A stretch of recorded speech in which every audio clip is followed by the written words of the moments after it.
柔らか鶏胸肉です。はい、鶏胸肉が出てきました。はい、お塩を振ります。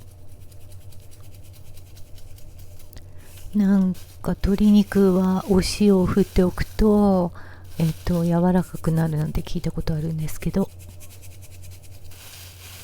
はい、味付けっていうこともあるんですけど、お塩を振っておきます。そしてはい、ハンマーが出てきました。これ名前は何て言うんだかわかんないですけど、はい、この平らな方で、はい、こうやって潰していきます。なんか片側の方だけなんかモリモリっと熱くなってて、で、反対側の方が薄いので、はい、こうやって、はい、はい、平らにしました。はい、さやいんげんです。これは一緒に食べるので、茹でてましたけど、はい、薄力粉、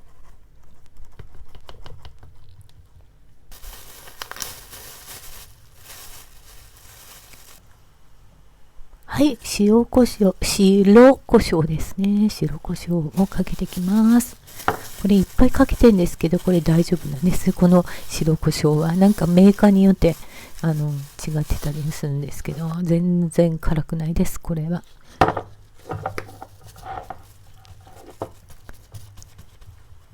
はい、その後に、はい、粉をつけていきます。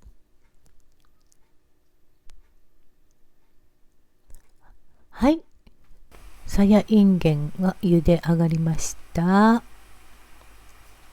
い、水気を切っておきます。はい、油をフライパンに、はい、そして、チキンを入れました。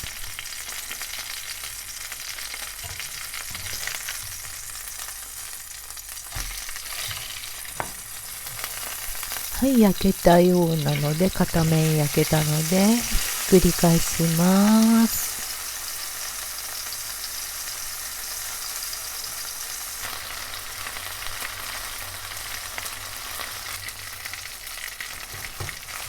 はい、焼けてきましたね。なんかいらないジュースがあるので、ジュースって、はい、チキンジュースなんですけど、はい、取ったらバターを入れます。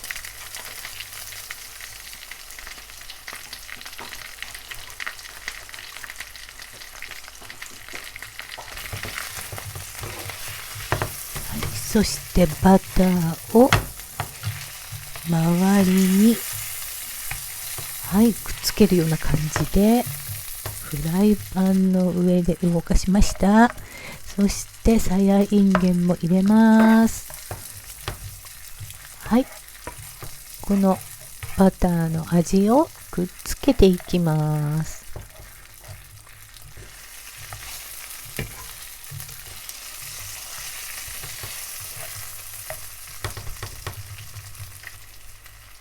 はい、お塩です。お塩はさやいんげんの方にかけました。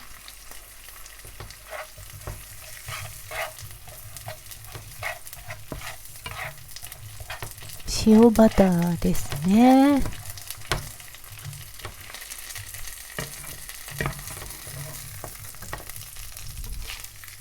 はい、ひっくり返したりいろいろしながら、はい、味をつけます。味っていうかバター味をつけました。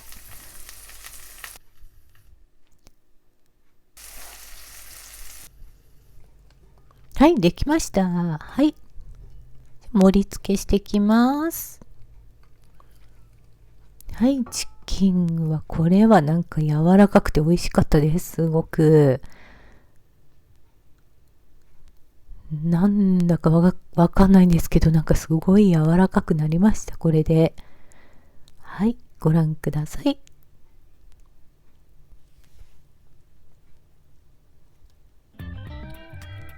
ご視聴ありがとうございました。